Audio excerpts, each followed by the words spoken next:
Welcome into the stream. I'm going to get our audio set up and we'll get rolling here with episode number 3 of McCready and Siskey, powered by Rain Total Body Fuel. Thanks to everybody for being in the stream. Learn to do this way, so we'll get that up momentarily and we'll get rolling. We'll go ahead and get cranked up. I think you should. All right, here we go. Wow, look at that sound. Best sound in the world right there. Welcome into episode number 3 of McCready and Siskey, powered by Rain Total Body Fuel. I'm Neal McCready. That, you may guess, is Tyler Siskey. You would be guessing correct.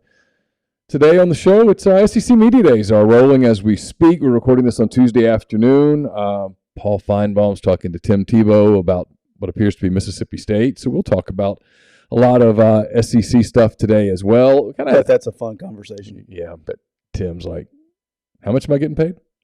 What's my check? Time's the check hit? Yeah. Has the money hit my account yet? That's it. Yeah. So anyway, we'll talk about, we're going to have a little theme today. Everybody's obviously picking Alabama in the West. Everybody's picking Georgia in the East. That would be simple if we said, hey, what are your picks? Well, I like Georgia. I like Alabama. Okay, great. Well, we'll talk to you next week. We'll talk about Alabama and Georgia, of course, because I think that's who we both would pick if we were asked to pick.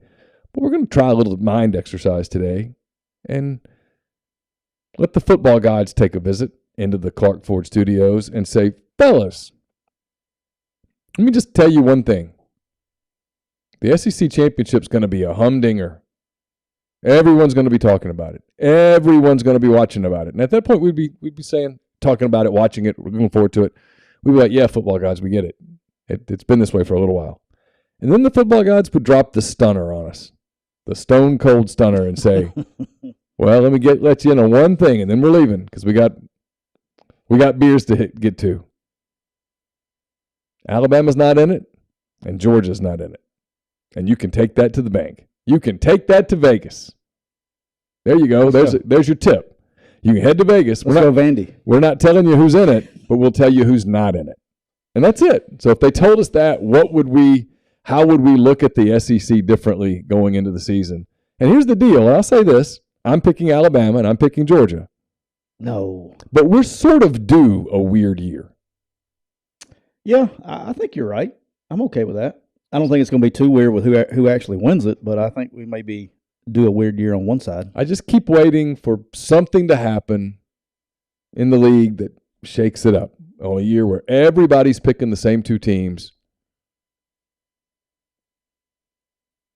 and I've been rolling it through my mind all day. I'm having a hard time getting anybody but Alabama in the West. But I'll be honest, in the East, and it's not a strong case, but I can make a case for a couple of teams. Yeah, I can too. So we'll talk about that in a minute. First, I want to tell you we're brought to you each and every week by our friends at Rain Total Body Fuel. Today, I've got the Razzle Berry. I'm going back to back on you. I'm going Melon Mania 2 weeks in a row. I love this. Tyler's really good shit. Tyler's more familiar with Rain than I am. This is my third week of trying a Rain product. So the people at Rain are probably like, we're kind of interested to see McCready's reactions because Siskey's been drinking our stuff for a while. McCready has not. And I got to be honest with you. I'm going to shoot it straight. It's great stuff. Now, I'm going to tell you this. If you're not used to pumping caffeine into your blood at 4:07 in the afternoon, it's good for you. Just be aware that you're going to have a different energy level in the evening hours than you are used to. Well, I have to admit, I just cracked mine open right at 4 o'clock even.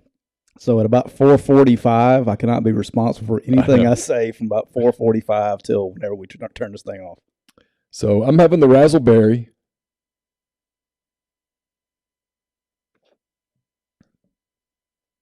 I like that. You down with that? Yeah, now that might. Okay, I've had the cherry limeade. Yep. And last week I had the gummy bear. Gummy bear.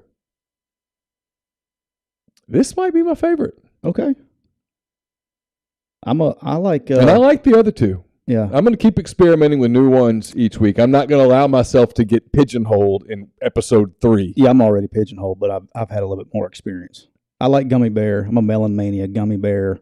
I like the blueberry pretty good. What is it called? Razzleberry? Razzleberry. I like that pretty good. I like that a lot.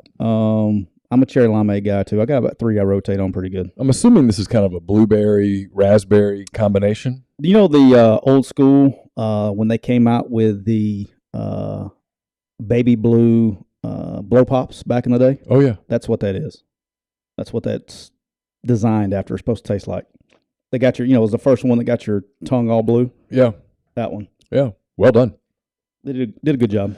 Speaking of Rain, it's 300 milligrams of natural caffeine, BCAAs, electrolytes, zero sugar. It's got what you need to push the limits and achieve your goals.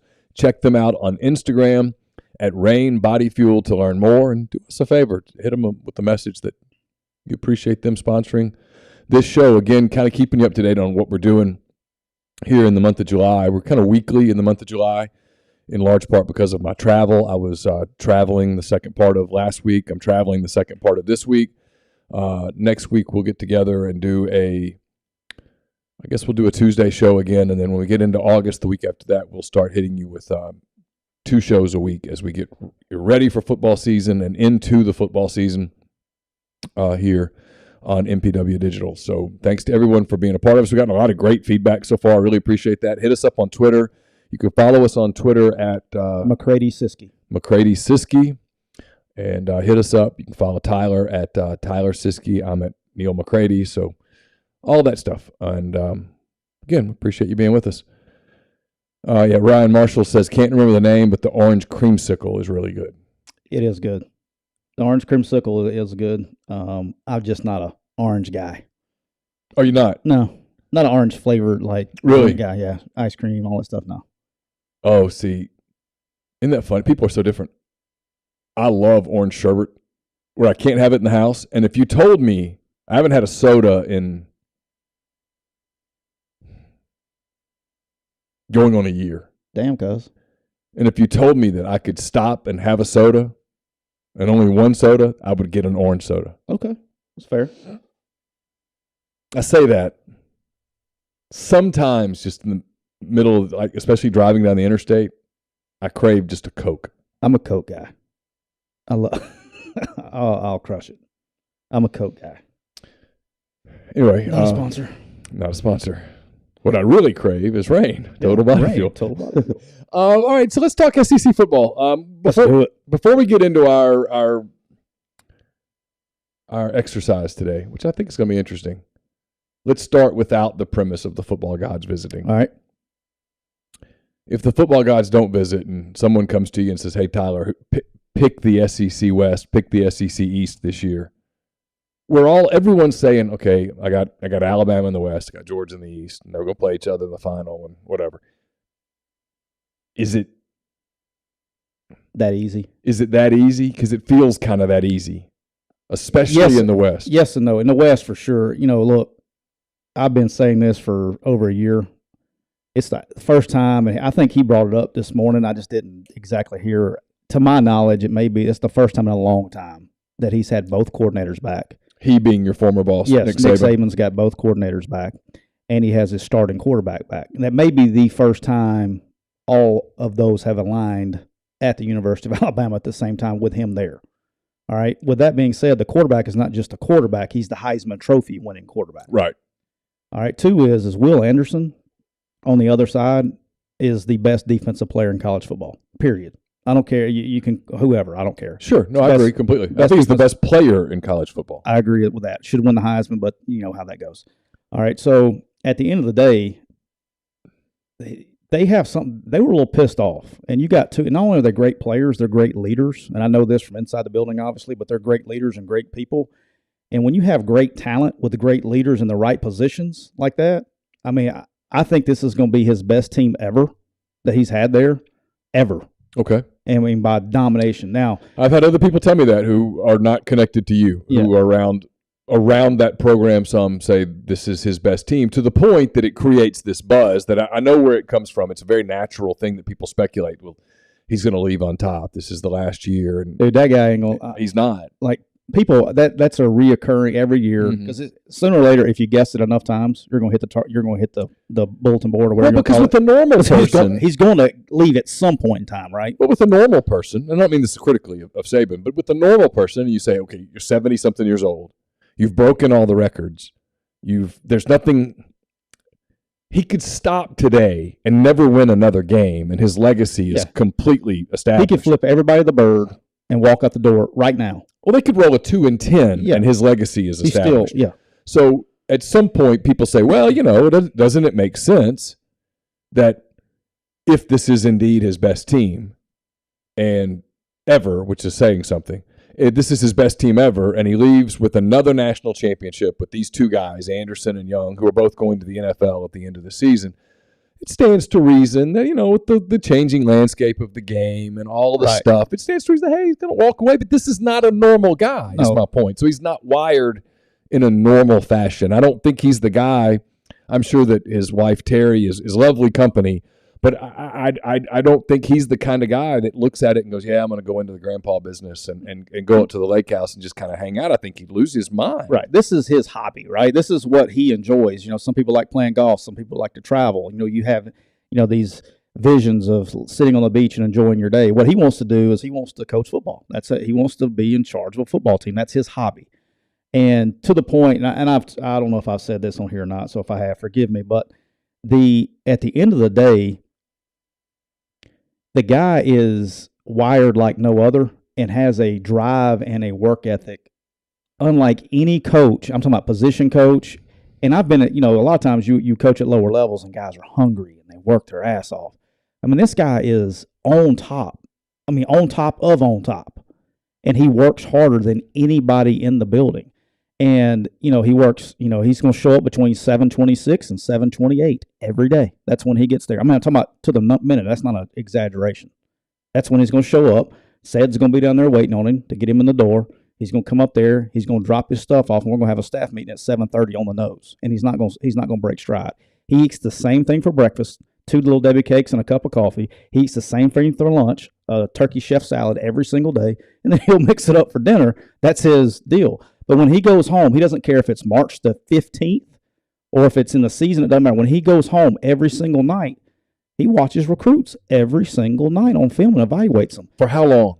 So he usually takes home about 10 guys. Is like a normal night, he'll take home 10 guys. Random guys. Well, guys that whoever's in charge of recruiting have put in front of him. Okay. They've made it through the system. I guess what I'm asking is there a night that's quarterback night? Is there a night? Yeah, sometimes you'll watch random guys, and you have to order it a certain way. But you'll watch different. Usually 5 offensive, 5 defensive guys. Okay, and then but when you start going through and you've watched everybody, because when you're at a level like Alabama, or any SEC program, and you're recruiting the top echelon of players, you're eventually going to run out of players to watch if you're watching that many. Okay. So we would have, this is quarterback day. So we would go and we would load all the quarterbacks up in his deal, and he would go and basically he'd re-rank them.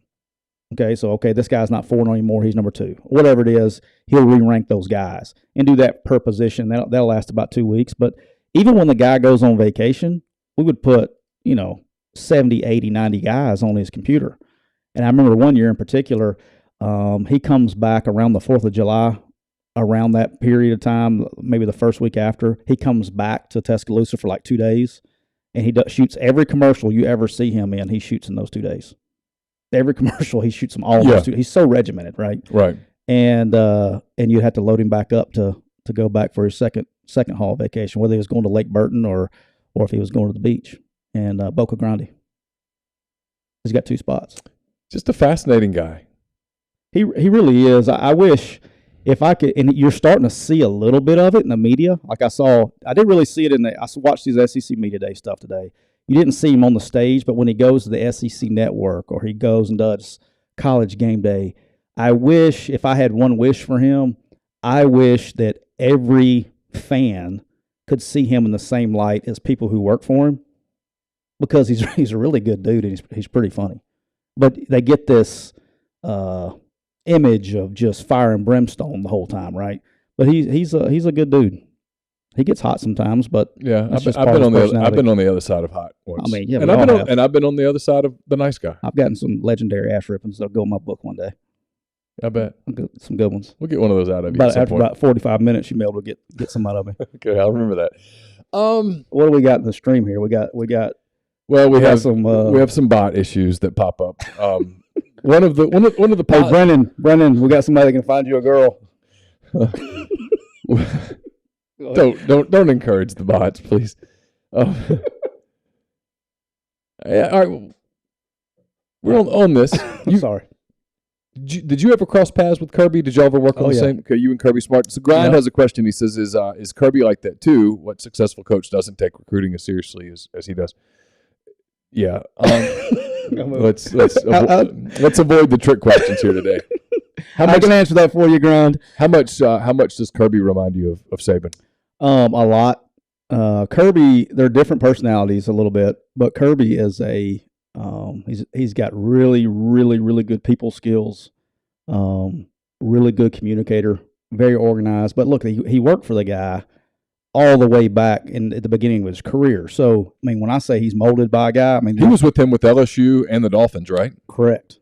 And he only had 1 year away from him. Actually, there was a stint there that people forget that Kirby was actually the running backs coach at Georgia for 1 year. Okay.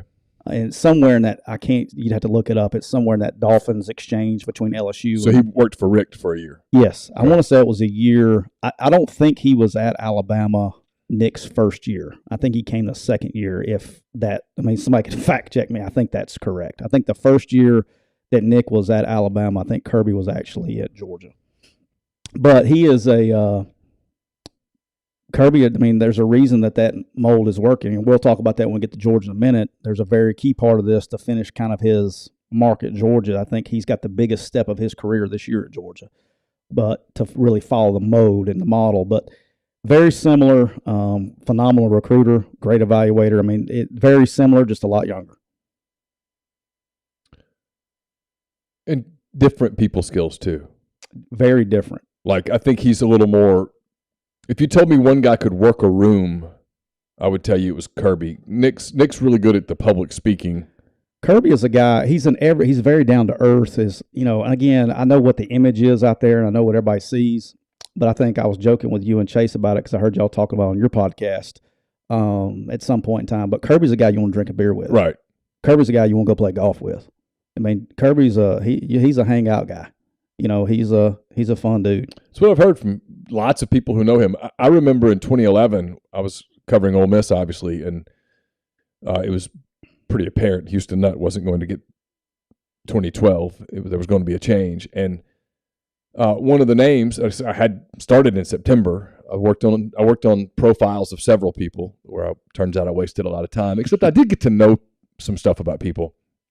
Worked on Manny Diaz, who at the time was at I guess he was a defensive coordinator at Miami at the time. I'm not sure. He was somewhere. I worked on Kirby Smart, and Kirby was the defensive coordinator at Alabama. And, of course, he couldn't talk to media because of Saban's policies. But I talked to Kirby's dad a lot at length for that story, and really good guy, down-to-earth guy. And I got a lot about Kirby. And that was actually – I went to Starkville when Alabama came to Mississippi State. It was the night that Ole Miss lost to Louisiana Tech.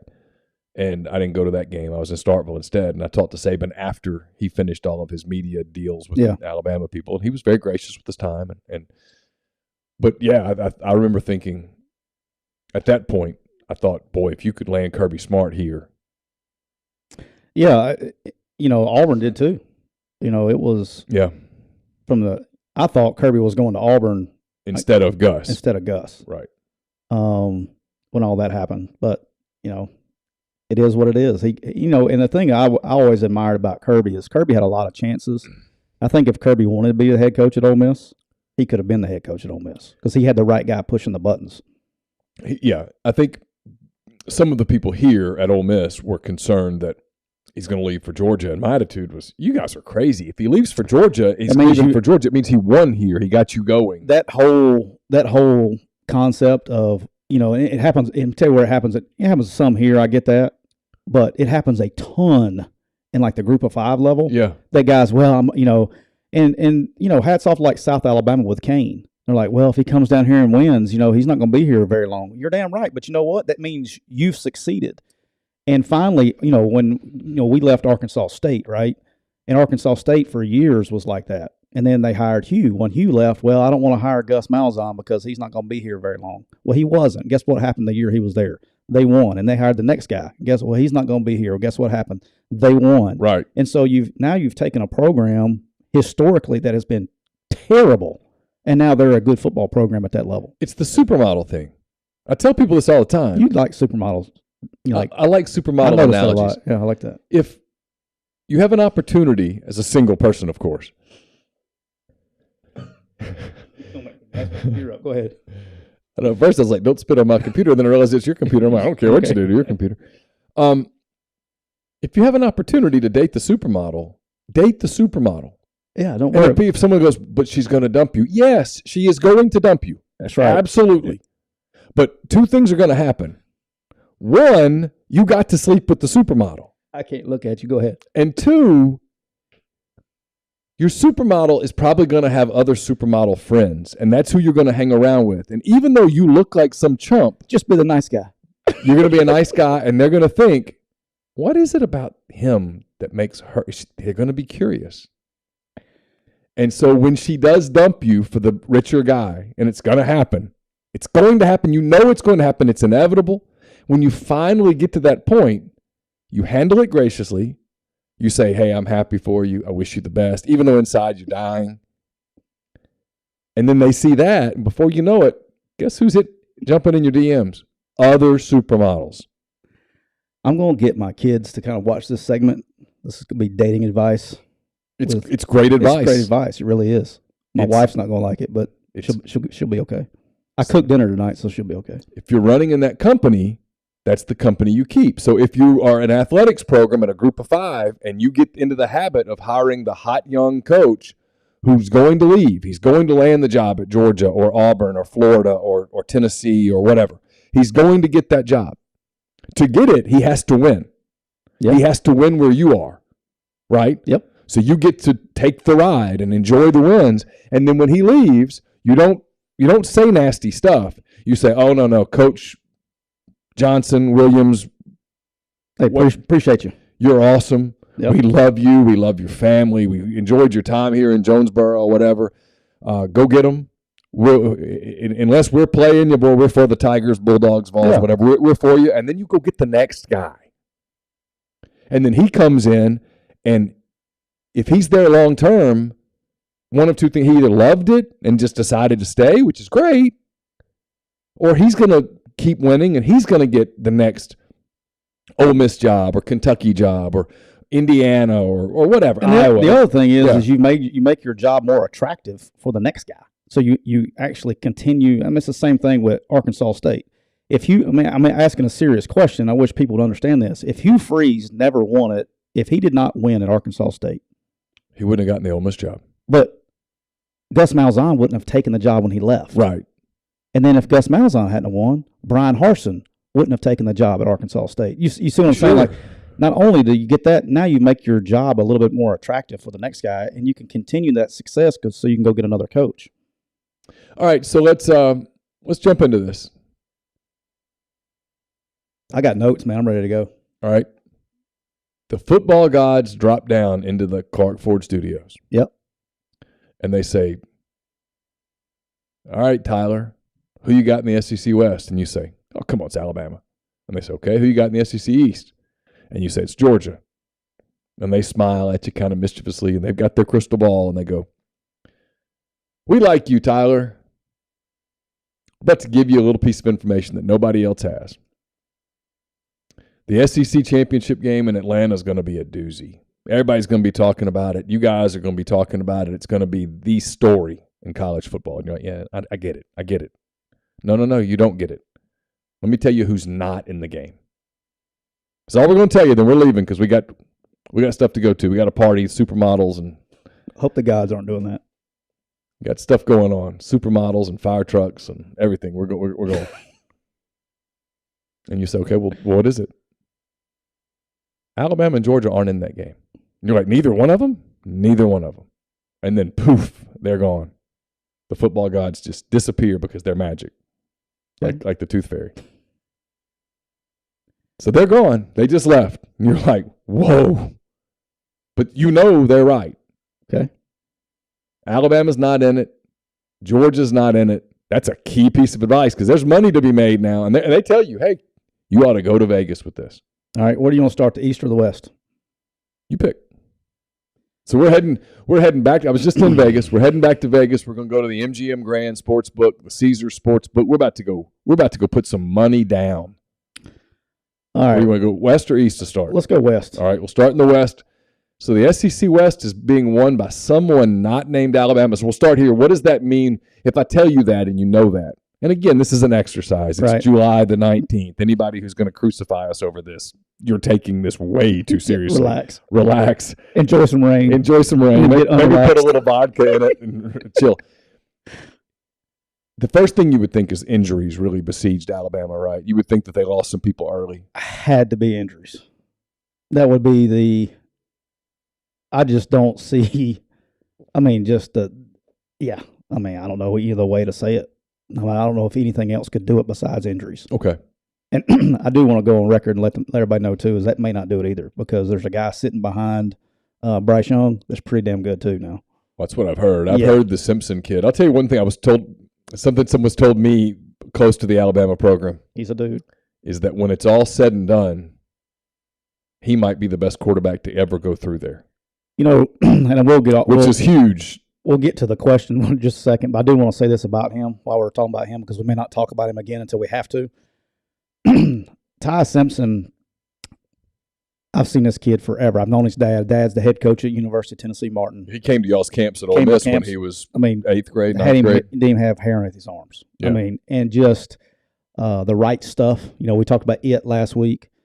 And to see this kid improve over the course of about, I'd probably say from his junior year. I mean, he was already good, but to see how he grew as a junior, as a senior, and just he hasn't stopped improving. And I have people I trust in Tuscaloosa, sure, that tell me that, he's that guy. Like he will be probably without question the next guy, regardless of who they go sign NIL wise.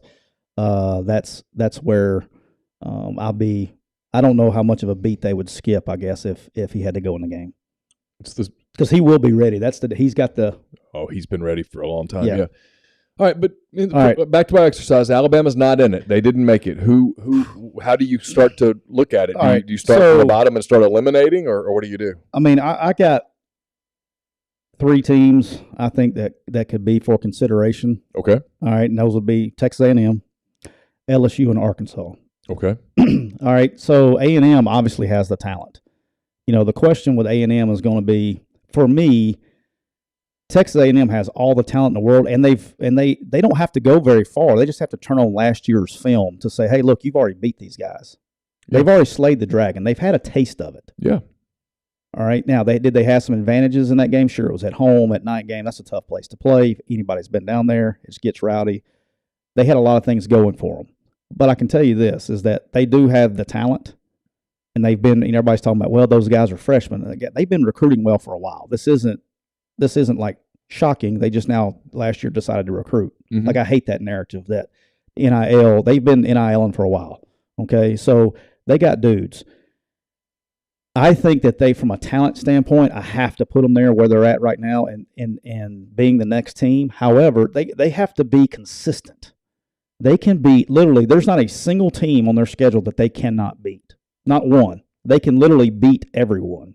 And I don't think anybody can argue that with me, because there's going to be games and there's going to be teams where they can't beat them. Like, let's slow down.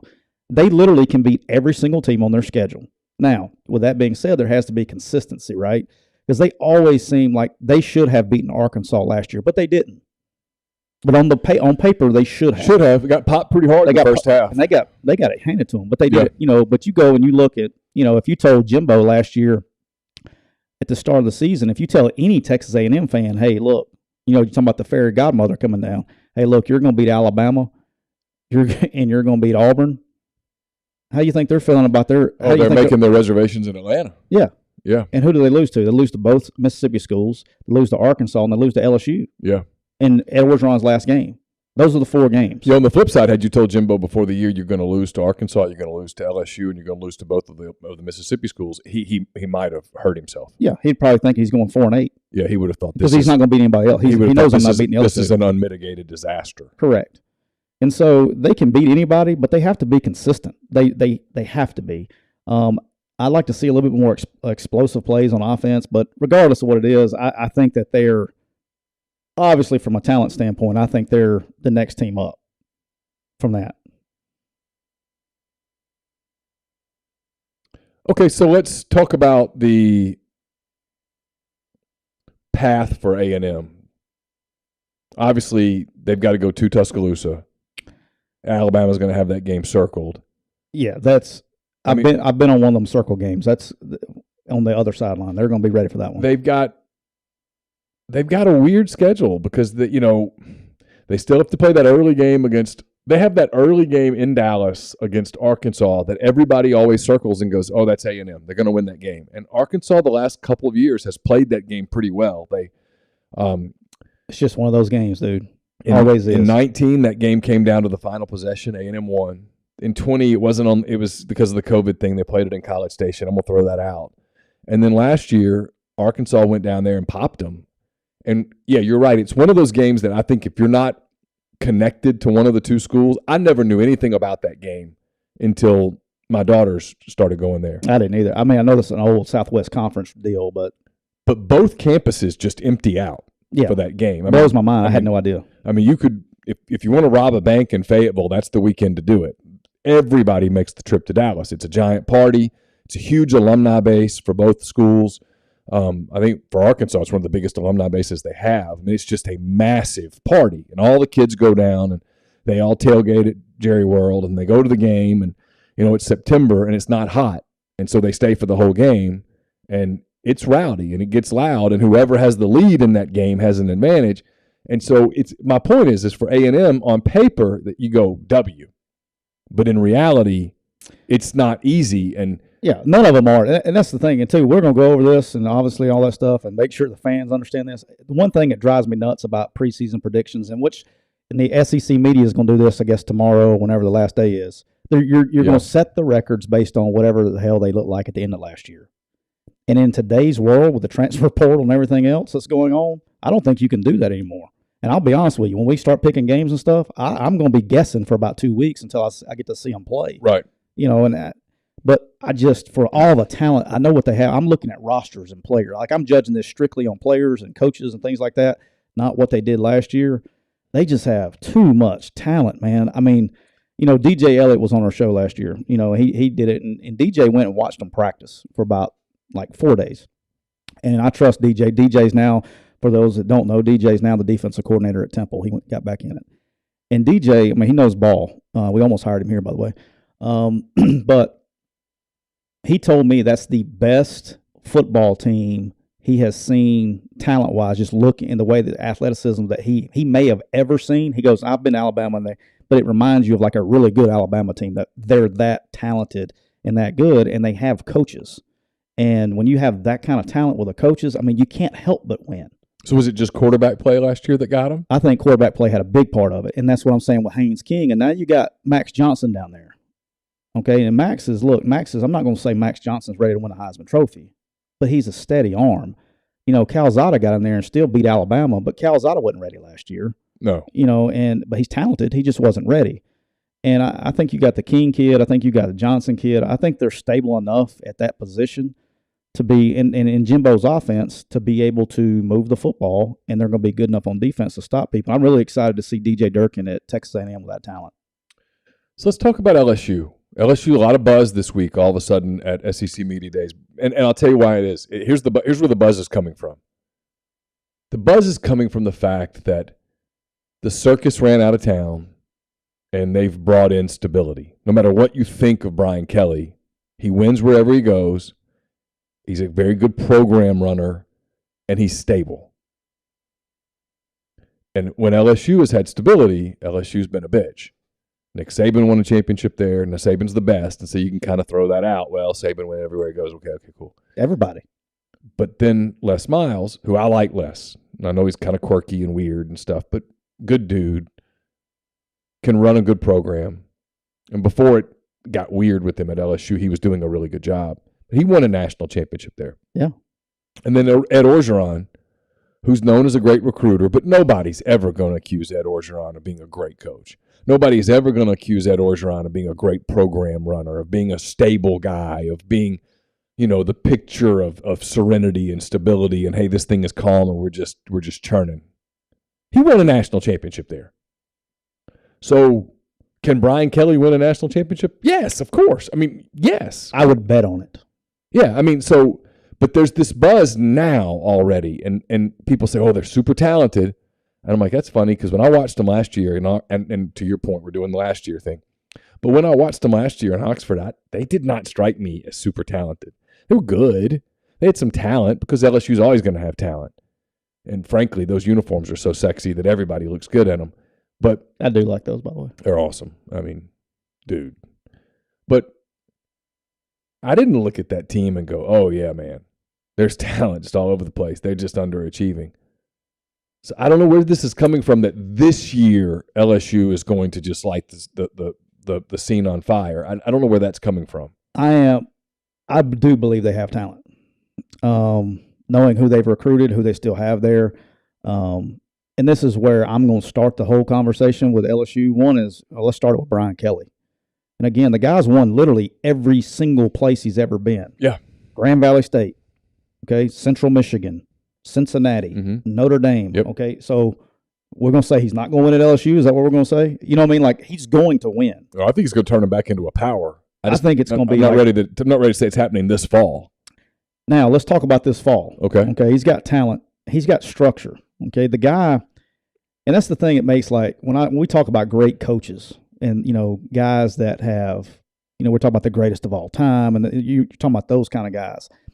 I always look at the coaches. That's why I always say, like, Nick Saban, because think about how many coordinators he's had and how many different, I mean, it's a revolving door there. Mm-hmm. There has been so many people that has worked at that place since I've been gone. I don't even know who they are. Some guy, I mean, I meet people all the time. Yeah, I was at Alabama right behind you. I was like, I had no idea. I don't even know who you are. I mean, you know what I'm saying? Like, and I didn't know people before me. It was just a big revolving door. And so sooner or later, the same thing with Brian Kelly is sooner or later, it's got to come from the top. And a great head coach, and for people who think that head coaches actually coach, they don't coach. Now, they know what's going on, but they're not out there calling plays. Very few of them. Some of them do. But the vast majority of head coaches don't call plays. And that's why, like, just because you're a great coordinator doesn't mean you're going to be a great head coach. Great head coaches are very organized.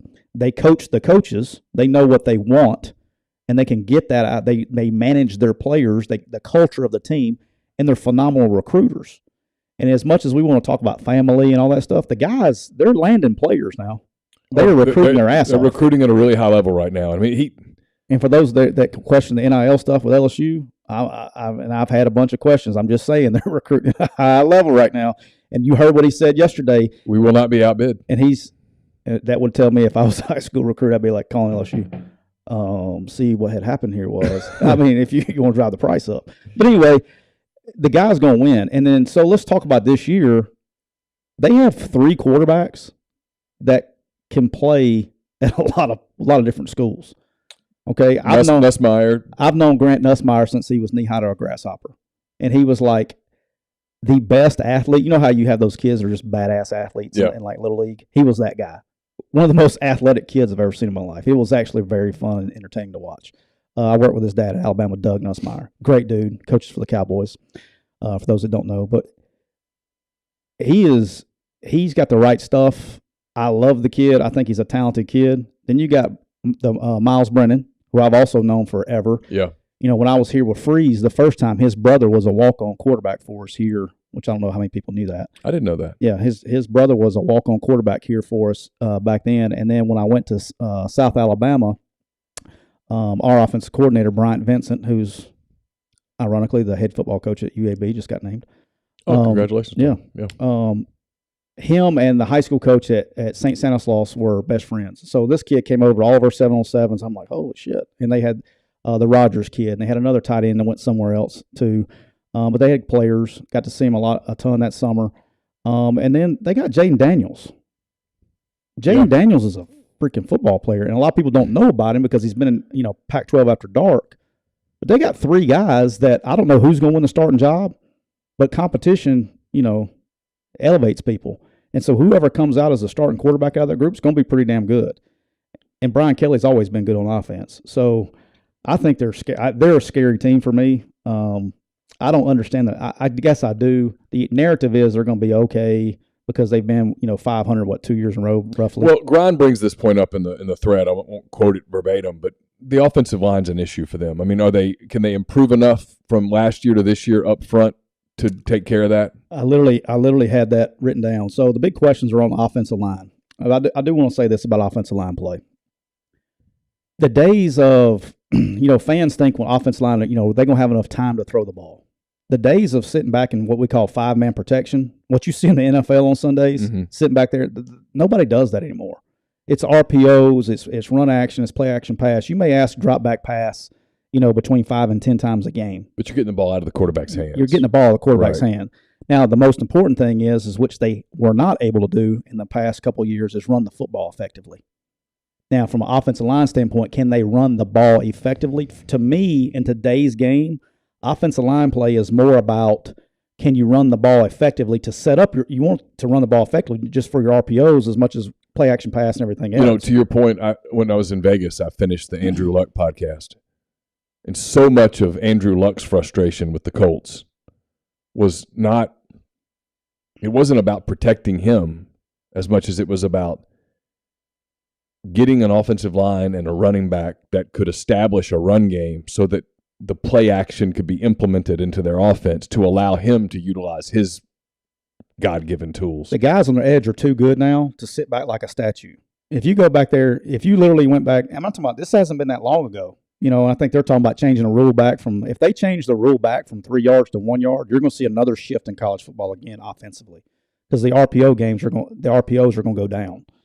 But for me, it's about can they establish the run enough to set up the RPOs and to do those things. And if they can do that, they're going to be dangerous now because they're going to be good on defense.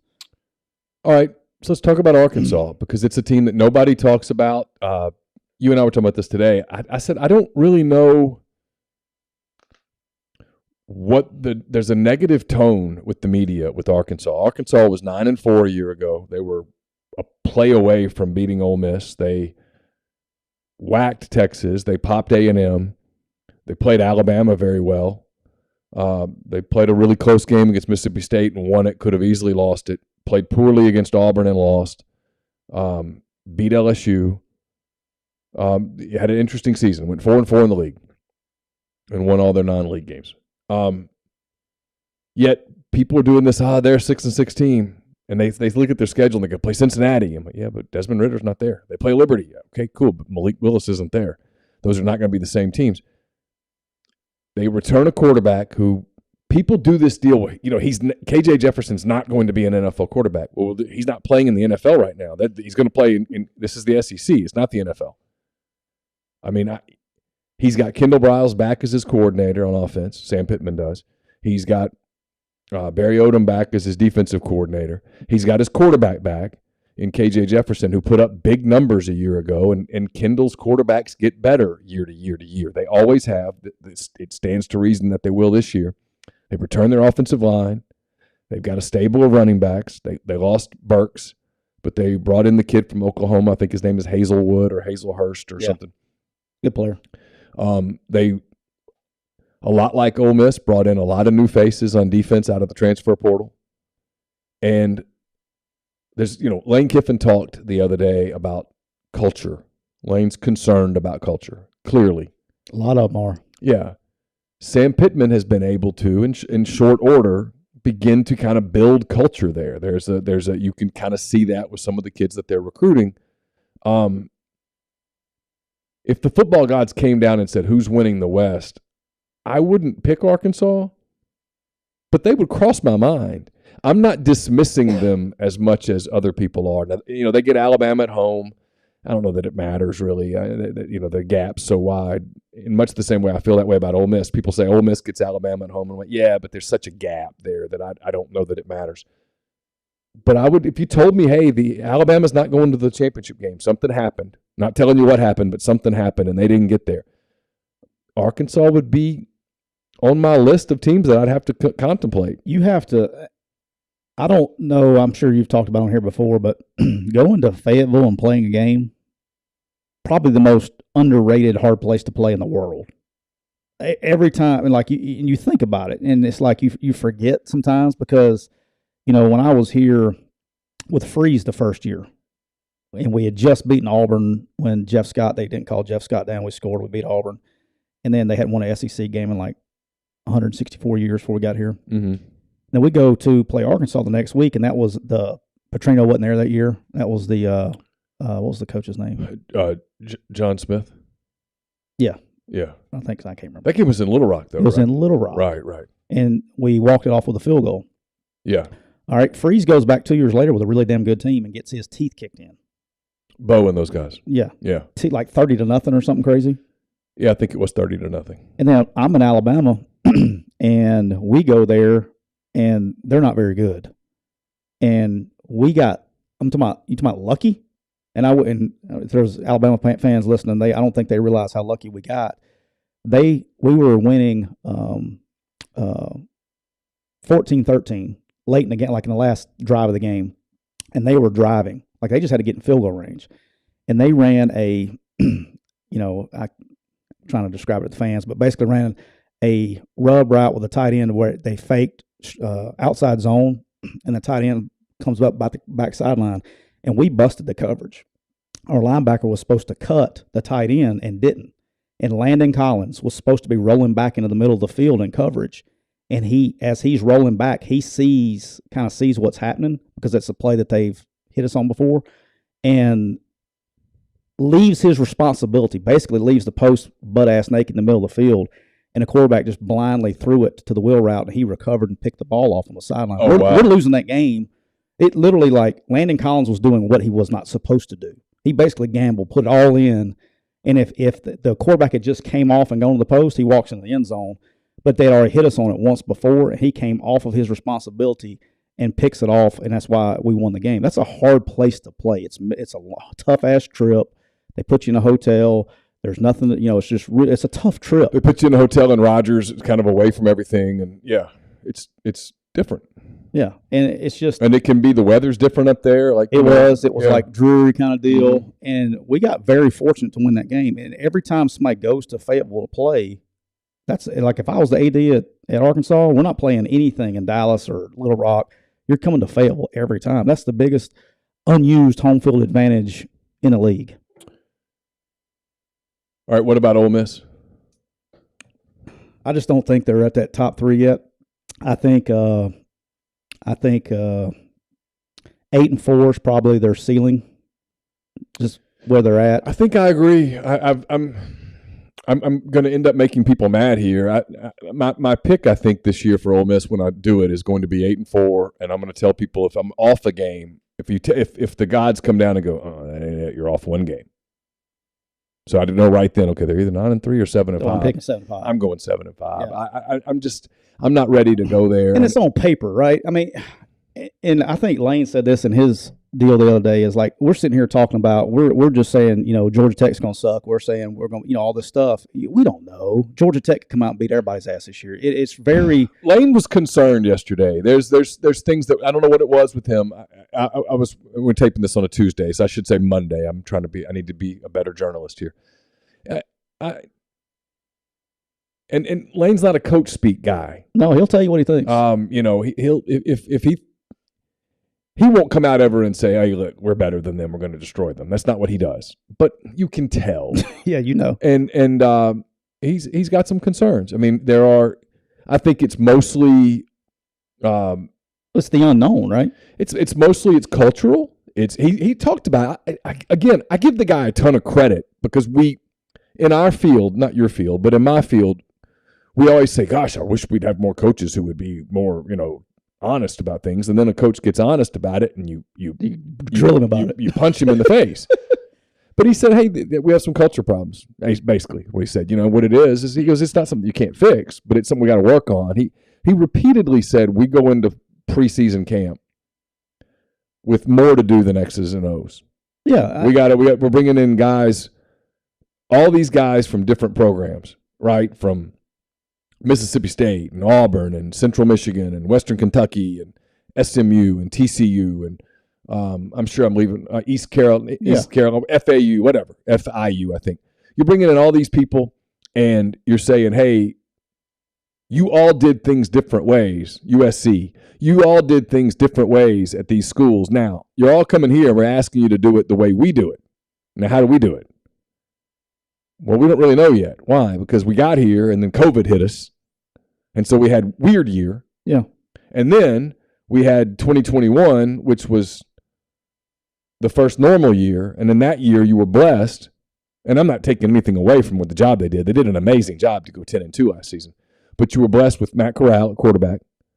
And you were blessed with Sam Williams and Cedric Johnson and those guys up front on defense. And then you went out, to their credit, they knew they had to get a linebacker. And DJ Durkin had an association with Chance Campbell. And they brought him in, and Chance was a Boy Scout, an Eagle Scout. He was perfect.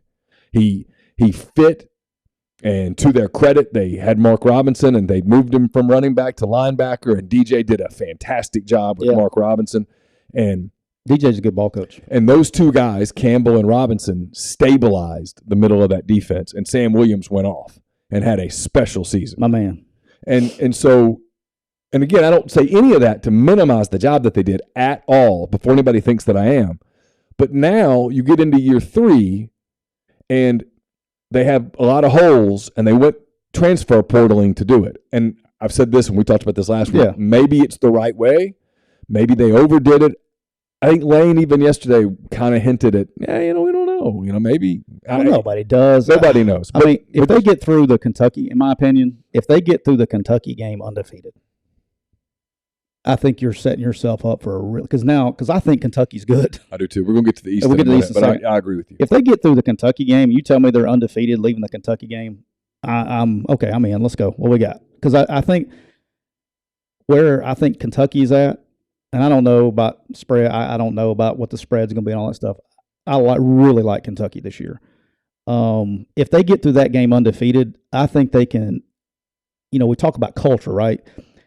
Part of it's not culture is not about culture is what happens. How do you deal with adversity? What you don't want to happen is if you don't have great culture and you lose a game that you're not supposed to lose, you have to make sure the kids understand. It's like let's say it goes bad. Let's say they lose to Kentucky and they turn around and they lose to Auburn. Yeah. If you got bad culture on your team, the kids go, well, shit, we got to go to Baton Rouge this week, and they don't show up. If you got good culture on your team, hey, that's just 2 games. It's what I like about their schedule. And again, we do the football gods thing. If the football gods came down, I think we did this on episode 1. If they came down and said, hey, Neal, you can ask me about one Ole Miss game, and I'll tell you the score. And That's all I'm going to tell you. I'm going to tell you, then I'm going to poof, disappear. I'd say, okay, tell me the Kentucky score. You know what mine would be? The Auburn game. Why? Because that would tell me a lot about where both programs are that I have questions about. Okay. But if you ask me, say, tell me the Kentucky score, and I say, okay, and they say, all right, Kentucky 27, Ole Miss 17. I'm like, okay, it's trouble. Say they don't have offense going. But on the flip side, if you say Ole Miss 27, Kentucky 20, I'm like, some bitch. They might be 7-0 when they go to Baton Rouge. And to my point, even if you have a culture development issue in August, well, once you're at 7-0, it might be all solved. Yeah, that's what I'm saying. So, like, winning, everything's good when you're winning, right? Everything's hunky-dory. If you're 7-0 going into Baton Rouge, oh, man, hey. Yeah, you're ready. It's going to be fun. Yeah. But if you're not, then that's where the culture problem comes in. And then this second half of the schedule, and that's where, to me, from a coaching standpoint, where culture is concerned. All right, you got to go to Baton Rouge. That sucks. You got to go to A&M. That sucks. You got to go out. You got a bye week. Which, look, even though you're not playing anybody, if you lose before a bye week, that sucks because it's another long week. It's a long ass week, and you got to think about it for a long time. You don't get that taste out of your mouth. And then here comes Bama. And then here comes Alabama. Shit. And then you got to go to Fayetteville. Then you got to go to Fayetteville. It starts to. That's where the culture concerns come in. It's not about the winning part because winning, everything's hunky dory. How are they going to deal when adversity hits? And it's going to hit. Whatever way it hits, it's going to hit at some point in time. And culture is concerned how you deal with it. If it could be an injury. I mean, look at Alabama, right? A couple of years ago when Tua gets hurt. That was, even though they were winning, when they were dominating that game. How do you respond when your best player gets hurt if you're undefeated? It doesn't matter. You're going to have it. It's just a matter of how you deal with it. So do you even think about Mississippi State or Auburn in the West? Or just too many questions? Like, I'll say real quick because I know Grind's on here. He's a big Auburn guy. Auburn, I don't know. I don't know who's playing quarterback. But look.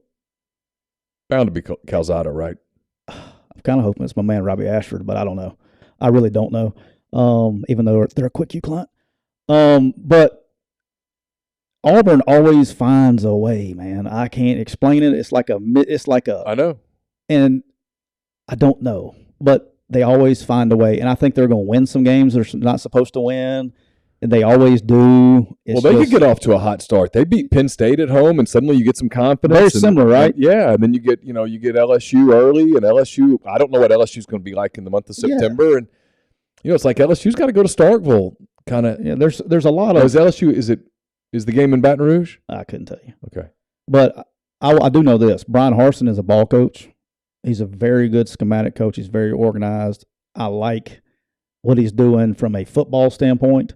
And look, I don't know. I have no reason to say this. Anything on paper, nothing tells me that they're going to go out and win 10 games or anything like that. I'm just saying I think they'll be a little bit better than last year. Not a lot, but just a little bit better. And I think there's enough improvement. If I had a hot take, I think Harsin's back for year 3.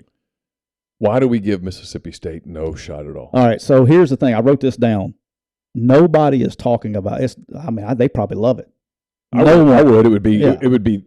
I'm loving it. If I'm a State fan, I'm loving it because nobody's giving us a chance and nobody's talking about us. It's not even like they're not even like talking bad about you. They're just not really talking about you. You're not in the conversation. There's so many other storylines, right? You got Brian Kelly. You got the A&M thing going on. You got Alabama going on. They're like, and you got Lane over here in your own state taking your spotlight. Right. I mean, they're just hiding in the shadows. I will say this about Mississippi State is everybody's going to count them out, but I will say this about Mike Leach. I mean, when he went to Washington State, everybody was like, I mean, that was a dead man walking program. And guess what they did? Well, they started winning. Yeah. And they beat a lot of teams they're not supposed to beat. They score points, and he's got guys back, the right guys. He's got coordinators back. He's got quarterback back. Again, on paper, going based off last year, I see what everybody sees, and I can't argue with you. I just don't. I think they're going to end up winning games they're not supposed to win. I do. I think they're that kind of team. The same thing he did at Washington State, the same thing he did at Texas Tech. It's the same place. He goes to Texas Tech, and nobody really, gave him. It was a dead man walking program out there too, and he did the same thing in the Big 12. Like, he's going to beat teams he's not supposed to beat. This podcast brought to you by Reign Total Body Fuel, 300 milligrams of natural caffeine, BCAAs, electrolytes, zero sugar. It's got what you need to push the limits, achieve your goals. Check them out on Instagram at Reign Body Fuel to learn more. All right, so we talked a lot about the West. Yep. In large part because in the West, if someone told you, hey, it's not Bama, you're like, God, man, there's a bunch of teams I got to think about here. In the East, two things. One, when the football gods tell me Alabama's not in the SEC title game, I'm shocked. I'm like, oh, my God. I mean, whew, what happened? When they tell me Georgia's not in it, I go, I get it. And people go, why? And I'm like, well, here's why. If you watch the NFL draft back in late April, about every other word Roger Goodell said was Georgia. He'd say, with the first pick, Georgia defense, Georgia linebacker, Georgia. There's a bunch of dudes. And I don't care how good you're recruiting. And I know they're recruiting great. They are. But when you lose 6, 7 defensive guys that go the first 2 rounds of the NFL draft, I realize you plug in new guys and they're good and they're talented, but you do have a step back because those were really impactful players. Like last year, a couple of games come to mind for me. Auburn, Arkansas, even the second Alabama game at times. They were so dominant on defense that it gave the offense time. At the offense, there was no pressure. It's like a pitcher takes the mound, right, in the bottom of the first inning. With a 4-run lead. And his offense went and got him a 7 spot. Okay, I'm all right here. I just got to pound the strike zone. If Johnny Forcing. If they hit me a little bit, they hit me. But, don't walk anybody. Don't be stupid. Let's just pitch. I'm good. Because 2 things. One, he's thinking to himself, I got a 7-run lead, and my offense is probably not done. And that's what you would think at Georgia last year, and I thought they did. I thought it was an advantage for them is that, hey, we don't have to be great over here. Just don't beat ourselves. And they're not scoring. We're good. Yep. And now I don't know if you have that element to that extent. I know this is the challenge for Kirby, defending a title and replacing so much talent and all of that, but I think even if Georgia ends up winning the championship again, I do think they're going to take a small step back because I just think it's inevitable. Yeah, I think so. For me, and this is what I always want. I don't know why more people don't talk about this. Like I always remember, and I know it's probably since changed. I asked Nick one time, Coach Saban. I said, "What's the best team you ever had?" And I think this was like 13. And he said, I'll be coaching a long time, and I don't think I'll ever coach a team as talented as our 2010 team. He goes, the only problem is we went 10-3. And so that was a team that lost to Utah in the Sugar Bowl? No. So They had won the national championship and gone undefeated in 2009. Okay. Mark Ingram wins the Heisman Trophy. They have everyone back. Literally, they have everybody back for 2010. And they go to South Carolina and get popped about 4th or 5th week of the season. They lose to LSU, and then they lose to Auburn. That was the year Auburn won the national championship. They lose to Cam Newton like 28-27, whatever the game was. Okay. But they literally had every single person back, and so he always said this. It's something that I've heard it before, but I never understood it until I got to Alabama, so you could see what it looked like. He always said, getting to the top is the easy part. Getting to the top of the mountain, that's the easy part. The hard part is staying on the mountain. Because every single week, you're the number. You're circling everybody's calendar. You're the Super Bowl, right? Yeah, and so I mean, and that's true. We'd go to Kentucky, and it'd be like pandemonium at Kentucky before they were, good. But so this is like Kirby's first shot. He got to the top. Now staying there is going to be the hard part. Now, are they talented enough to beat every team they play? Absolutely, and I mean all of them. They could win them all. And, yes, he did lose a lot, but, Alabama's lost a lot over the years too, and they find the way back. Like, he's got that kind of talent and that kind of culture in there, and they're doing an unbelievable job in recruiting. NIL or no NIL, it doesn't matter. They're doing a great job with great elite players, and they're going to get 25 elite players every year. I guess now it doesn't matter. They're going to fill the roster up with elite players. And so staying at that mountaintop, and that's going to be the hard part for them. So the two teams in the East, if you told me it's not Georgia, I would only consider two teams. I agree with that. I would consider Kentucky, and I would consider Tennessee. And I like both quarterbacks on these teams. I like Will Levis, and I like Hendon Hooker a lot. I really like Will Levis. I know, and a lot of people do. And, Ryan Brown, my friend he used to be at WJOX. He's now at the Next Round. I thought he made a great point. I was talking to him last week on the Oxford Exxon podcast, and he said, I'm not saying they're right, not saying they're wrong. But if you talk to some NFL people, and I know you know a lot of NFL people, and Ryan knows some, and I know some too, and they all are really high on Will Levis. And maybe they're all wrong. It's possible. So before everybody goes crazy and goes, well, Will Levis sucks. I'm not saying he doesn't. I'm not saying he does. But NFL people are really intrigued as of this moment, July the 19th, with Will Levis as not only a first-round pick, but a top of the first-round pick. Yes, that is accurate. So if they're right, then they're pretty good at this. They miss, but they don't always miss. They have some hits too. If they're right and Will Levis takes that step to become an elite NFL prospect quarterback, I don't really see a scenario, Tyler, where Kentucky's not really good. Yeah, I think they're going to be really good. I also think Kentucky's I'll put it like this. I think it's going to be a weird year, right? I would have picked Tennessee over Kentucky. I'm high on Tennessee. Okay. However, and I'm going to say this, we're talking about who's in the SEC championship game, right? Yeah, we're doing an exercise where the football gods gave us this massive tip. If you look who the crossover games are for those two teams, which count in the SEC standings, okay, Kentucky has to play Mississippi State and Ole Miss. Right. Tennessee has to play Alabama and go to Baton Rouge. I would, I don't mean to hurt anybody's feelings on here. No, it's but true. If I was a coach, I would rather play Ole Miss and Mississippi State than go play. And if you gave me a choice to go to Baton Rouge and play Alabama at home, if I didn't have to play Alabama, I wouldn't want to play Alabama. Because that's going to be an L. And Kentucky gets Georgia at home. And we're saying Georgia's out of it. So I mean, if that happened, this is why I think Georgia. It's almost like I don't know how they don't get there, because I don't think Kentucky and Tennessee both beat Georgia. And if that happened, I mean, Tennessee could end up beating Kentucky, but not going to the SEC championship game because they have to play those two. They have to play Alabama and go on the road to LSU for their crossover games. It could be a real weird, wacky year in the East if Georgia doesn't go. Jason Peep says, if Levis is a top 10 pick, I'll cut a body part off. Jason, don't say do that, things dude. like that. Don't do that. Yeah, don't do that. At least wait till like week 6 before you're getting ready to say that. I'm gonna be honest with you. I was kind of with the guy until I actually studied the kid. He's good, man.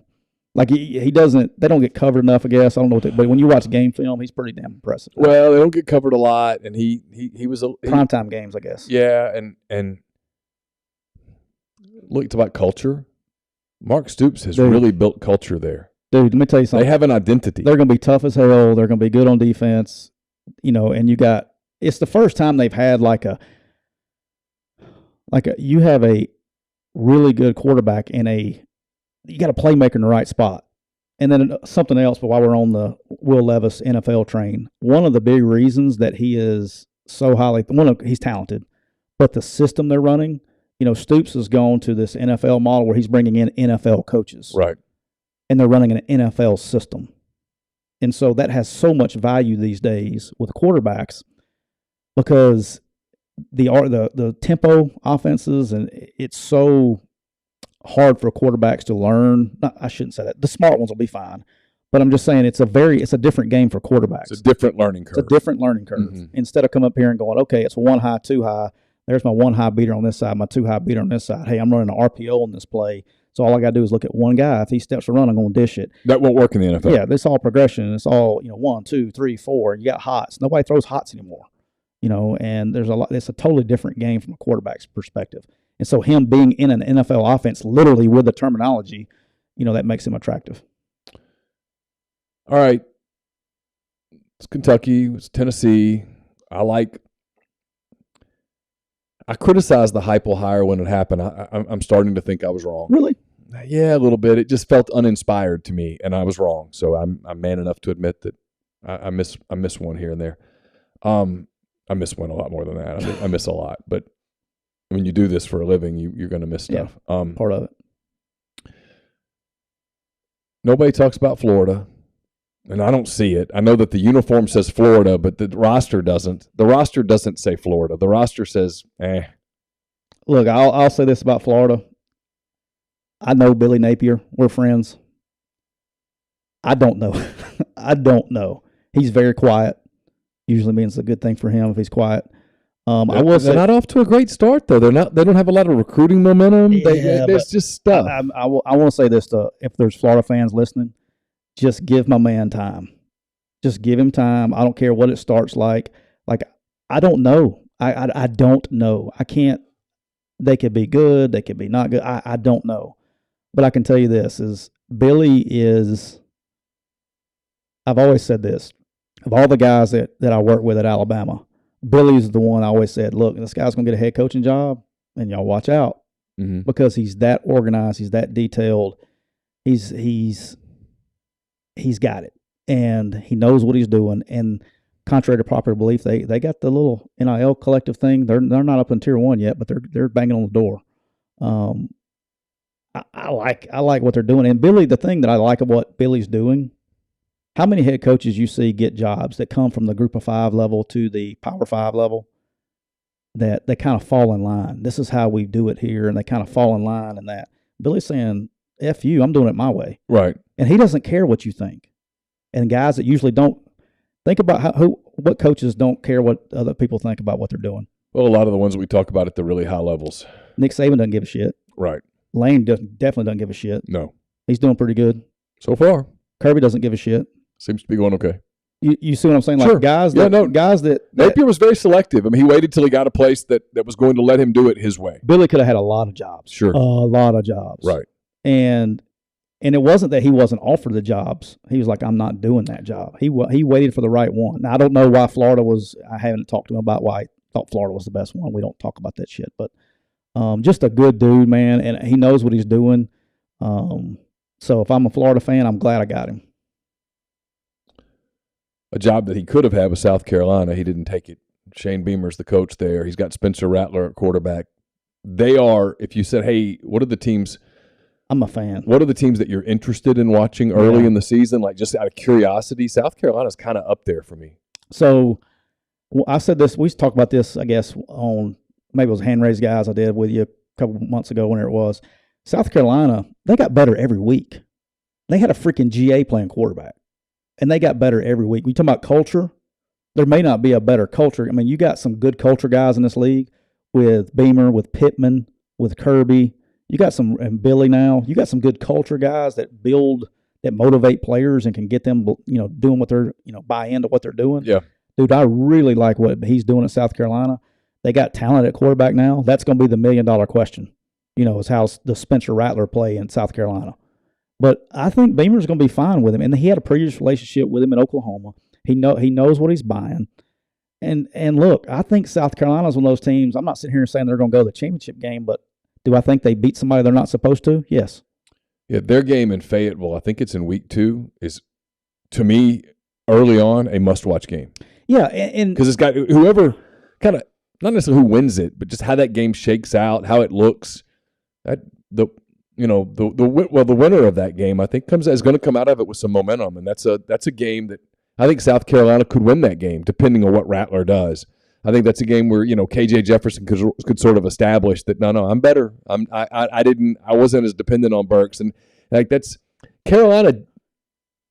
They got to 7-6 last year, and he got the mayonnaise bath and all that stuff, but like it was touch and go a lot of times, and then they just kind of believed and fought. They played with a grad assistant at quarterback at one point. He was a grad assistant. Yeah, I mean, it was. Here's the thing: it was a hell of a job. I did not know this until today, but it says something about the culture. Like, I wish the fans could understand how hard it is to get your kids back after you lose a game, and especially like when everybody goes and you're playing in this league. Every single team, when they start out, they're thinking, "Hey, we win this league, we're going to win the whole thing. Right. And you lose a game or two, and you realize, man, that goal's kind of gone. And you start looking, what's next? Am I going pro? Am I opting out? You start, your mind starts to change. And so how hard it is to get these guys back up. But I heard this today. It was a very interesting deal. I did not realize this. South Carolina never lost 2 games in a row last year.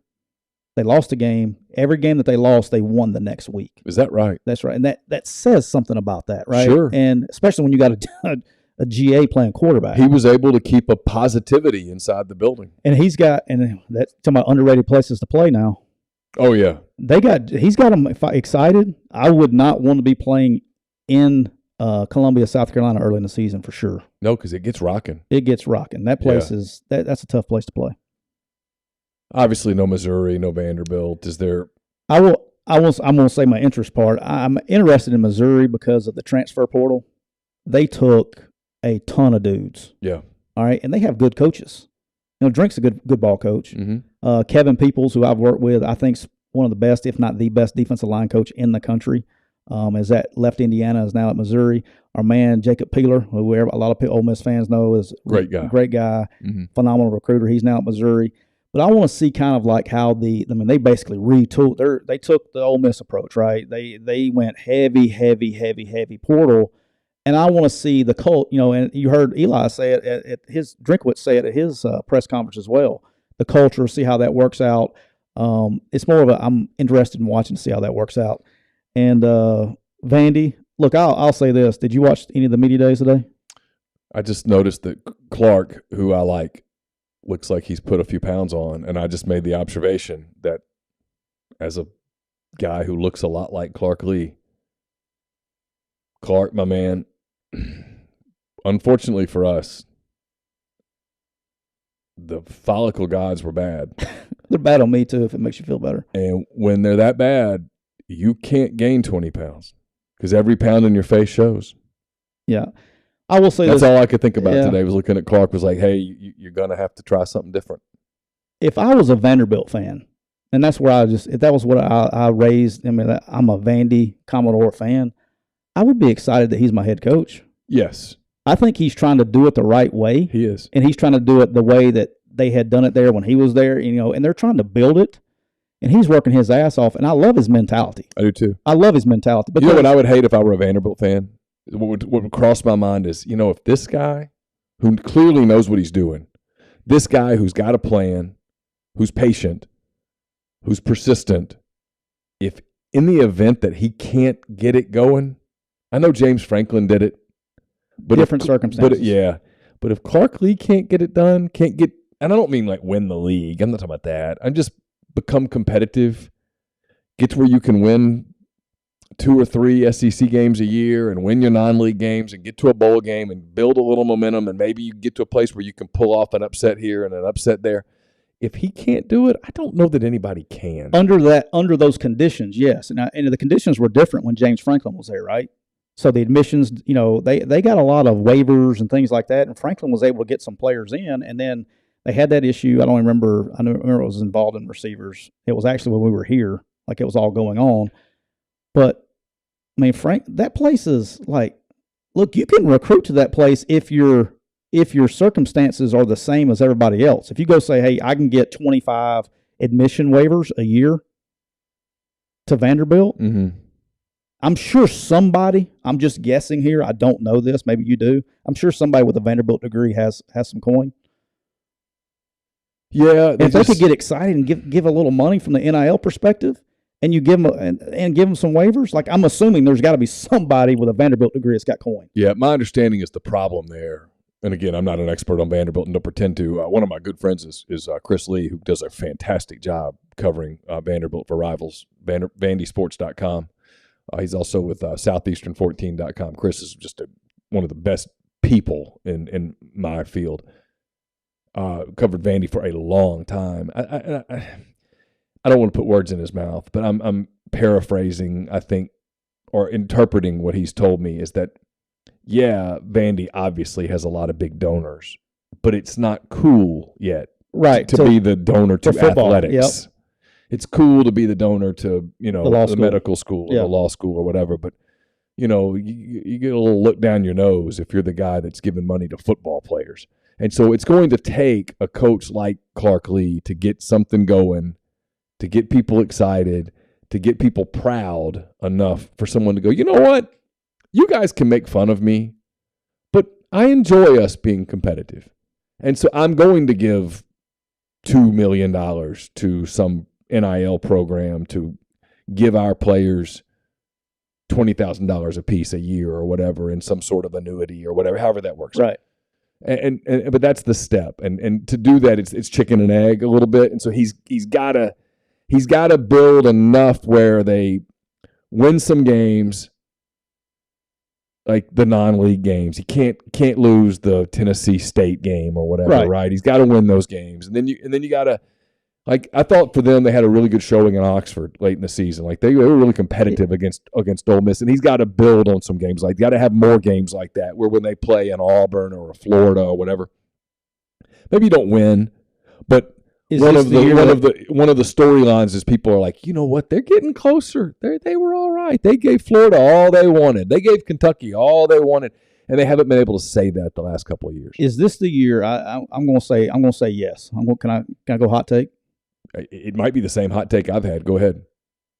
This is going to be a year that we all watch the 11 o'clock window, then we turn on the 2:30 CBS game, and it's a good game. Mm-hmm. And you turn it on, you're like, okay, game's over with. I want to watch this 6 o'clock game on SEC Network. And you go to click it over, but the 4 o'clock game is still on. And it's Vandy versus whoever. Yeah. And they pop one at home. Is this the year? I'm going to say it is. Well, I don't know who it's going to be. That's been my hot take, is that Vandy's going to win one game in the league. And everybody's like, but. I'm like, I just have this feeling. I really like win one game. I really I like Clark too. After what I heard him say today, and people are like, this guy's crazy. He's saying this. But let me tell you something. That stuff's contagious, man. I mean, he every day he goes to work. It takes a special person to fight that fight every day. Yep. And I've been a part of some staffs, and we've talked before. Mm-hmm. Early in my career, I've been on a bunch of staffs that you go into places that everybody's like, man, I can't. I mean, look, when we came here, how long? I mean, how many years was it? They gone what? 2 years maybe without an SEC win? I can't remember, but you're crazy. It had been dry. You're crazy for doing that. That's in the coaching business. Well, I can remember people telling Hugh, and let's be honest, Hugh told Hugh that it was a graveyard. Yeah, but let's be honest. How did Hugh Freeze get the job from the jump? Let's be honest. Because people didn't want to take the job. We're awfully late into a show. We could do this another. Yeah, but you get what I'm saying, another right? show. I mean, I think Hugh had that job a month earlier. He did not. We'll walk down memory lane sometime. Yeah, I know on that one. That's the one I do know. I know when he knew he had it, but it was about 2 weeks before it was announced. Okay. Almost to the day, 2 weeks. Because I called Hugh. He was at Arkansas State. It was last week and a half of the season, and I wanted to come to Arkansas State's one of y'all's last games against Troy. We had a bye week. He got the job the Sunday before Thanksgiving. Yeah, or the Tuesday before Thanksgiving, but he interviewed the Sunday after Thanksgiving. He was offered the job on Tuesday. Interviewed on Sunday. He interviewed on Sunday. So he I talked to him back with a team. Regardless, yeah. I wanted to come to that game, and it was against Troy. He politely asked me not to. It was a weird deal. We won the first ever undefeated championship in the league that's ever been done in the Sun Belt Conference. And it was like, you knew it was like I already knew, and it was just like to spend so much of my early career at Arkansas State building it up, and I knew going in that was it. My wife knew. It was just, we'll talk about it later. But Hugh and I had our first, before he even got the job, I think we had our first moment of him realizing that I wasn't going to be perhaps what he was used to. I talked to him on that Saturday night before he interviewed on Sunday. And I basically had that he was getting the job and was kind of going with it. And he was like, he did not want me to write that. And he was frustrated at me for writing it. And I said, but I've got it.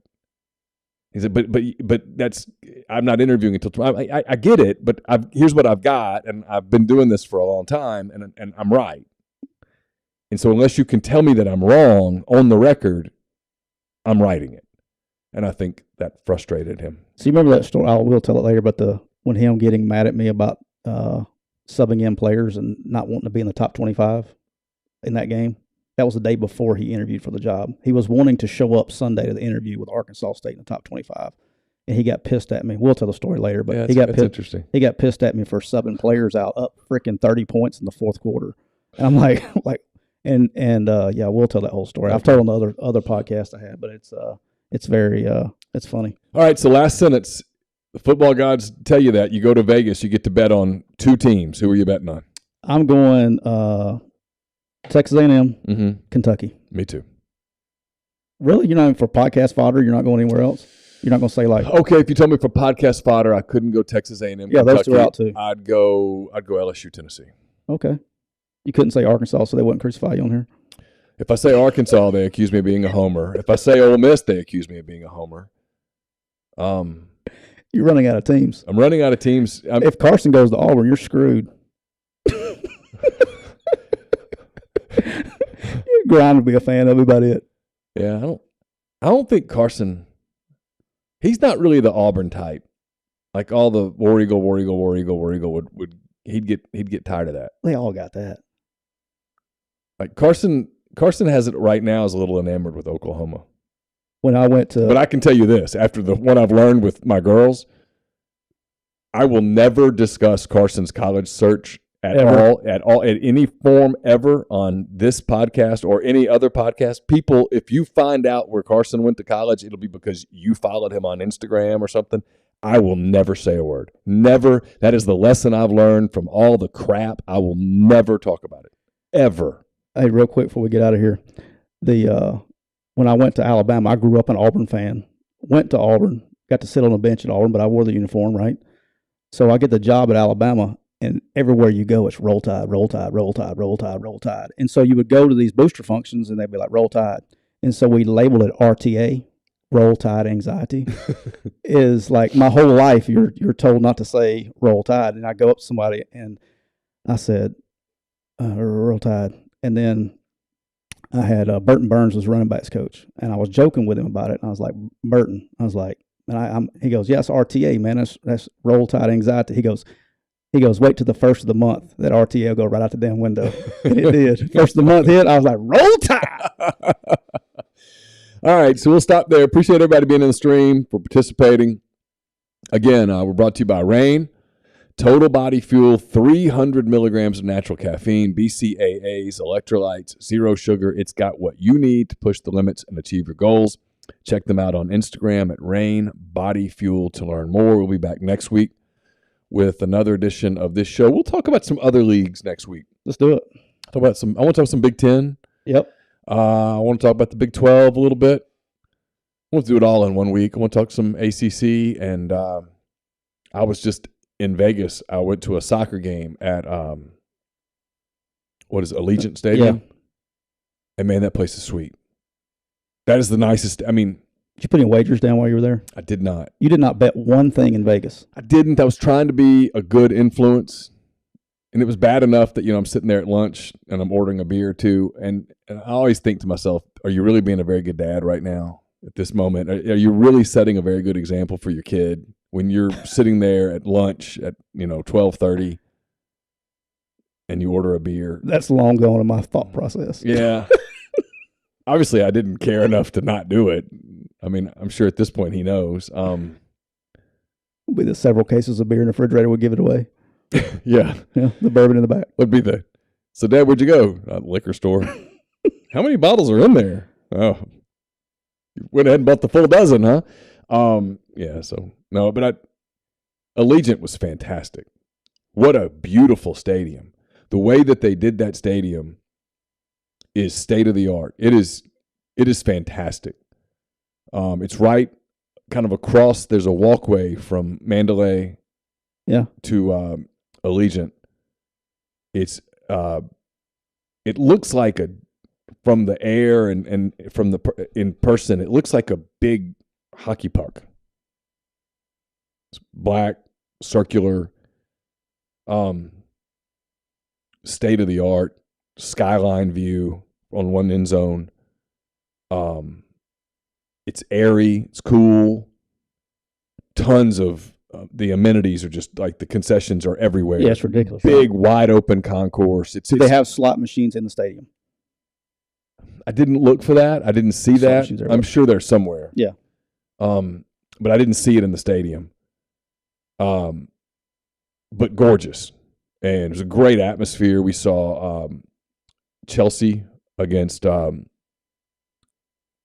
it Club America, team out of Mexico City. I think there were 57,000 people there. It was a wonderful stadium. It was a great atmosphere. It was a lot of fun. But I mean, I now want to go to an NFL game there. And I say that to say that you want to go? I got connections. Yeah, I would absolutely love to go to a Raiders game. I got one of my guys that I coached in high school. He's actually a scout for the Raiders now. So here's what we need to do. We need to go. We got the UFC connection. Yeah. Big shout out, by the way, to my man Bob Rucato. Hooked me up with UFC. I guess that's 277 next week. I hope my son's listening. Got like in Dallas. Going to the UFC fight. Got me a center stage. I'm ready to rock and roll. I'll probably have blood on me. I'm juiced. I'm a big UFC guy. We need to go to a UFC pay-per-view on a Saturday, and then hit a Raiders game on Sunday. What do you think? I'm in. You in? Yeah, absolutely. We do go live. You want to go live from Vegas? Yeah, we could do if we could figure out how to do that. Yeah, let's do it. We'll figure it out. It's just technology.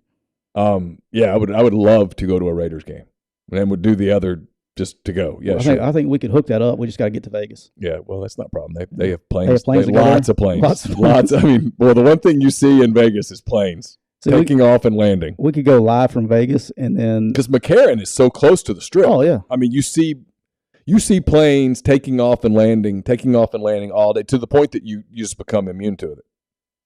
We could go live in Vegas and get YouTube to ban us in about 30 minutes. That could be fun. That would be actually fun. That would be viral. I would love to go to I told my son that. I said I want to go to an NFL game here. I mean, I don't think there's a bad seat in that stadium. I mean, it's not super tall.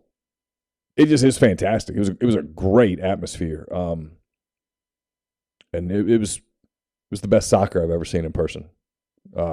Two really obviously good teams. I mean, come on, English Premier League's amazing, and it was a lot of fun. I was kind of blown away from an expectation standpoint from what I expected from the game, what I expected from that stadium. Is it the first one you've been to? Soccer game like that?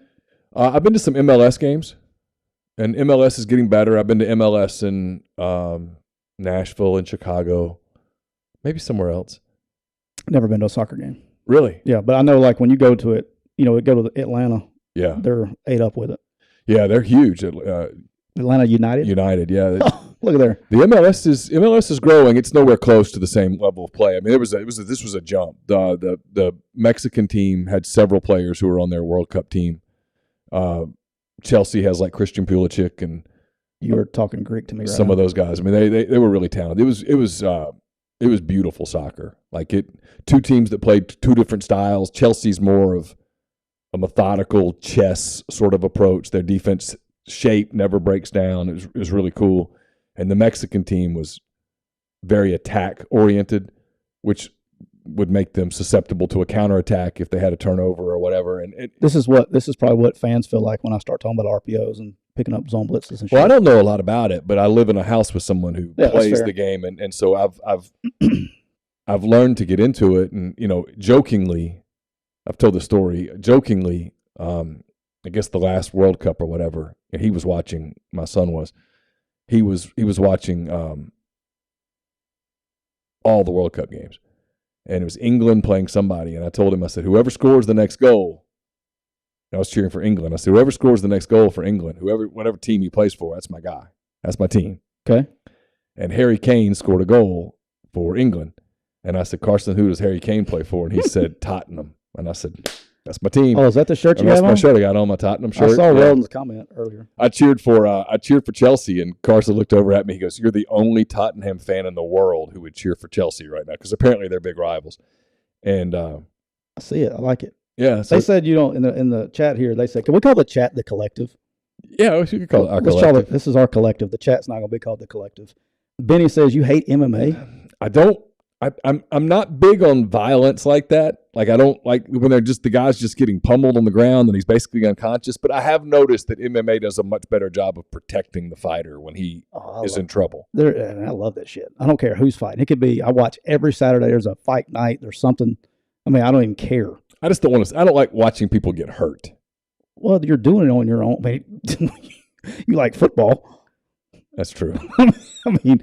But I don't. But the part of football that I don't like is when the dude like breaks his leg or something. I'm like, don't show me the replay. I don't want to see it. Dude, I mean, that's mano a mano. It's big nut contest. Let's go. I mean, you gotta love that. All the shit talking. There's always, there's shit talking on both sides. So you can pick a good guy and a bad guy, and somebody gets their ass knocked out. It's usually how it ends. I mean, it rarely ends with a draw. It's good stuff. I guess everybody bounces up and fights the next week. I'll be honest. I liked it. I really got into it during the pandemic. Yeah. Because it was one of the first sports back, and that's what you had to watch. I actually watched more NBA during the pandemic than I ever watched with the bubble and all that stuff. Oh, yeah. Like, thank God they played. But it was like NASCAR, it was golf, and it was just UFC. Yeah. And, dude, I really got into it. And then Monster's a big supporter of But UFC. I'll tell you this. I walked out of Vegas going, all right, I now have a bucket list thing. Like, I am going, good Lord willing, going to at some point go to London and go to a couple of Premier League games. You ever been to London? Never been. I've only been out of the country for like half a day. How do you go out of the country for half a day? Did you go to Tijuana? Yeah, into Mexico with my parents when I was like in the 5th grade. I like how you threw that in. In case Laura was listening, you threw that in with my parents. I was 11. Allegedly. Yeah, I've never. Yeah, I was invited to go back to Tijuana as an adult when I was covering Alabama in the NCAA tournament in San Diego, and I was like, no, I'm good. It's a story for another podcast, but my last time I went to Mexico, I was detained when I came back. Oh, yeah, for what? I'm glad that was before my career started. I was a little overserved at the local airport. And imagine that. Yeah, had a good time. My mother and dad found out about that, so I'm not telling anything. They found out about that about 2 months ago, so that was fun. My mother was legitimately pissed. I'm talking about like legitimately pissed at me for something I did at 18 years old. Well, it's really stupid. Yeah. I was just, can we say I was detained and in confinement? That's what we'll say. Yeah. They actually put me in the cockpit to ride home. Really? Yeah. That's before 9/11. That's classic. All right, we'll wrap it up there. Again, thanks for everybody for being in the chat. Appreciate you. We'll be back next week with another edition of McCready and Siskey, powered by Rain Total Body Fuel. For Tyler Siskey, I'm Neal McCready. Take care.